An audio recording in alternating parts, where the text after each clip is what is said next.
Page 40, Waltz for the index finger. This is a one-finger study. I have no idea why this piece is in this book. You could do fine without playing a piece like this, but it can be kind of fun if you want to try it out. It doesn't have to be the index finger, it could be any finger. Just one finger, and stick with the same finger throughout the whole thing. And this is done with the right hand by itself, no left hand, but you can do it with the left hand for fun if you want. You can do it with each hand one at a time, play it once with the right hand, then play it once with the left hand. So let's go over it carefully. This is in the key of C major, no sharps or flats. It's in 3/4 time. Well, it's a waltz, so that makes sense. And the right hand, or should say the right hand gets it all. The top staff is a melody. Is that dotted half notes here?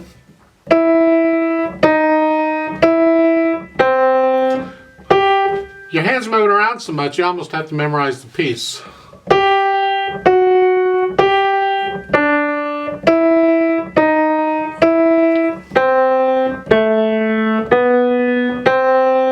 Not bad, but the right hand's got to do these quarter notes too. Here. Isn't this fun? So you go here, here, here, here. Well, you're thinking, well, how can you do a dotted half note when you're moving around? I mean, you're playing basically staccato quarter notes. You can't legato anything with one finger. And really, that's not the point. The point is to be able to move your hand around a lot very quickly. So it's here. But you have to memorize a piece for that. If you can get good at it, though, it's pretty good. And try other fingers. The index finger is probably the easiest one to aim, but the other fingers could use the exercise. So this is a good example of a piece where you can't hold the fingers down for the length of the notes shown. Everything has to be played pretty much staccato.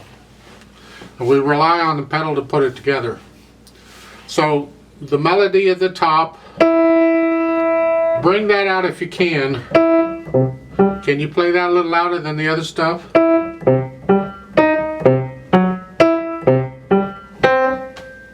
Right now, when you're starting it, forget all that. Just try and get the notes. And you go real slow. However slow you gotta go. Don't rush it.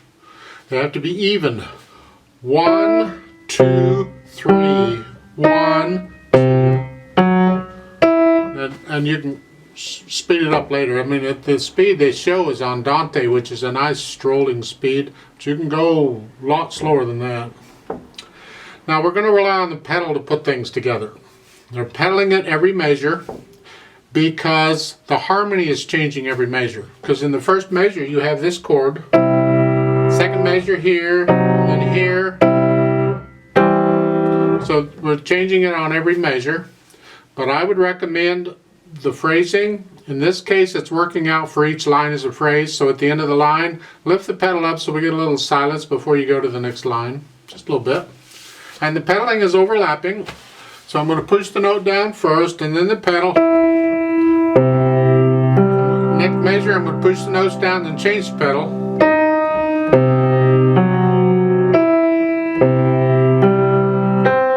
Then at the end of the line, I'm going to lift the pedal up before I play the next note. So I get just a little bit of silence.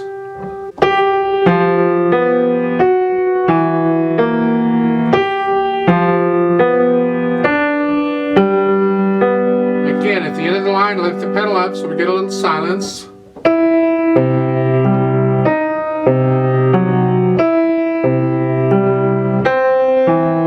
And at the end of this line, lift the pedal up before we go on.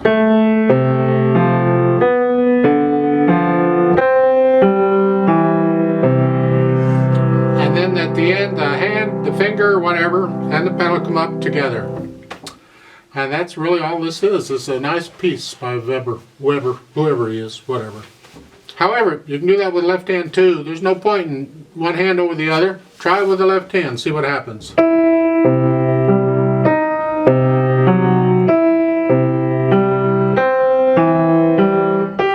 For left-handed people like me, it's actually easier.